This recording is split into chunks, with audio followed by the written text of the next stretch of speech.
Bien, muy buenos días, tardes o noches. Mi nombre es Boris Damián Ponce Rollave y el día de hoy vamos a conceder la solución correspondiente al caso de Derecho Penal 1 correspondiente al examen complexivo que rendiremos próximamente. En ese sentido, vamos a proceder con la lectura del ejercicio.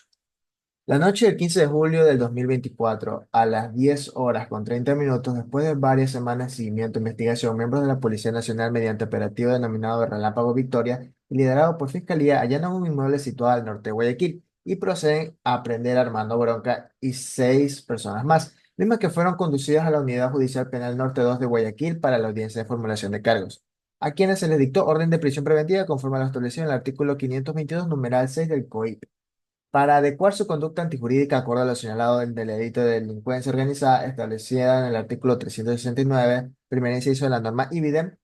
Finalizada la etapa de instrucción fiscal, el señor agente fiscal resuelve emitir un dictamen acusatorio para ciertos procesos y dictamen abstentivo para otros, solicitando al juzgador se señale el día y hora para la audiencia de evaluación y preparatoria de juicio. Muy bien. Este ejercicio representa un reto que particularmente se resuelve de manera simple, ya que únicamente vamos a tener que dirigirnos a un par de artículos para la resolución del mismo. Entonces, comencemos con la primera pregunta. ¿Cómo se debe proceder cuando existan dictámenes acusatorios y abstentivos para los procesos de una misma causa penal? Entonces, ante esta pregunta, vamos a responder de la siguiente manera. El juicio debe continuar. Sin embargo, con respecto a quienes dictó un dictamen abstentivo, este dictamen será elevado a consulta del fiscal superior, en este caso el fiscal provincial, para que éste ratifique o revoque dicha abstención de acuerdo al artículo 600 del Código Orgánico Integral Penal. ¿A qué se refiere esta pregunta? Miren, cuando puede haber juicios en donde determinadas personas, dependiendo de los elementos que haya encontrado la fiscalía a través de la investigación previa, así también como en la instrucción fiscal, puede determinar que existen personas que se han encontrado relación específica con respecto al delito, y así como otras que realmente no guardan tanta relación al respecto. Entonces, en este sentido, la fiscalía dicta un dictamen abstentivo o un dictamen acusatorio. En este sentido, cuando existen dictámenes abstentivos, es decir, no se reconoce alguna especie de participación o autoría con respecto al delito, eh, estas personas, el dictamen pasa al superior. El superior, que en este caso es el juez provincial, deberá determinar si este rectifica la decisión del dictamen abstentivo del fiscal del fiscal inferior, o por el otro lado no está de acuerdo con dicho dictamen y entonces tienen otras particularidades, ¿no? En este caso se designa otro fiscal para que éste pueda continuar con las investigaciones. En este sentido, se respondería así más o menos la primera pregunta. Entonces, siendo esto, vamos a continuar con la segunda. Según el caso analizado y conforme al tipo penal señalizado en el enunciado, ¿es posible que el señor agente de abstenerse de acusar a los procesados sin elevar la consulta de abstención motive su contestación?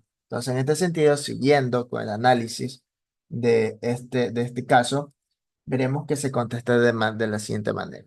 De manera necesaria, el agente fiscal debe elevar la consulta de la resolución de abstención con respecto a las personas contra quienes dictó al finalizar la instrucción fiscal un dictamen abstentivo, ya que de acuerdo al debido proceso, en estos casos donde existen varios acusados, se debe elevar la consulta fiscal superior y que éste rectifique o niegue dicha abstención de acuerdo al artículo 600 del Código Orgánico Integral Penal.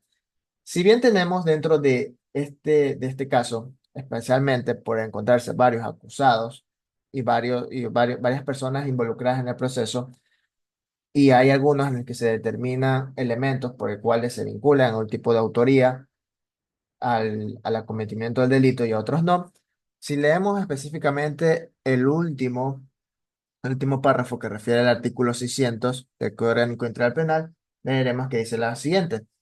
Si el fiscal resuelve al emitir un dictamen acusatorio para unos y abstentivo para otros procesados, con respecto a la abstención, deberá elevar la consulta de acuerdo con lo establecido en el presente artículo. Y sobre lo que resuelve el acusado, solicitará al juzgador señalar el día y hora para la audiencia para evaluación preparatoria de juicio. Es decir, no hay ninguna manera por el cual el fiscal en este caso de primera instancia, no precisamente, sino el fiscal inferior, eh, no tenga que elevar este dictamen abstentivo al fiscal superior, ya que de manera irremediable tiene que hacerlo, ya que así lo menciona el artículo 600 en su último párrafo. En este sentido, aunque haya un dictamen abstentivo para unos y un dictamen acusatorio para otros, el juicio debe continuar y asimismo se menciona dentro de este último párrafo, dentro del artículo 600. Entonces, en este sentido, se respondería con respecto a la pregunta, ¿no? Entonces, vamos ahora con la última pregunta. Se ratifica la extensión por el fiscal superior. ¿Cuál debería ser la consecuencia jurídica? Entonces, muy bien, continuando, seguimos continuando con la utilización del artículo 600. En este sentido, como mencionamos anteriormente, el juicio continúa, ya que si bien existieron personas que por su naturaleza de las acciones y los resultados de la instrucción fiscal dieron con los elementos para acusar a uno y desvincular a otros, y que el fiscal superior rectificara el dictamen testigo de determinadas personas, el juicio seguirá con su curso normal contra quienes se haya dictado un dictamen acusatorio. Y de acuerdo a lo que establece el artículo 600 del Código Orgánico Integral Penal, el juez deberá en un plazo de 3 días dictar el sobreseimiento de las personas a las quienes el dictamen acusatorio haya sido rectificado por el juez superior. Entonces, en este sentido, no hay ninguna pérdida con este caso, es realmente sencillo y se responde únicamente con un solo artículo. Esto no quiere decir que tengan que utilizar solamente un artículo. Si ustedes disponen y conocen de más artículos que se adecúen con las respuestas y pueda dar algo que cumpla más con sus expectativas al momento de ustedes estar frente al tribunal, pueden hacerlo sin ningún problema. Pero siempre y cuando guarde relación con la respuesta que les acabo de dar y asimismo no desvirtúe el sentido de la respuesta, ¿no? Entonces, en este sentido, hemos respondido el caso correspondiente al Derecho Penal 1 y con esto damos por terminada la clase sincrónica del día de hoy. Muchas gracias y nos vemos en la siguiente clase.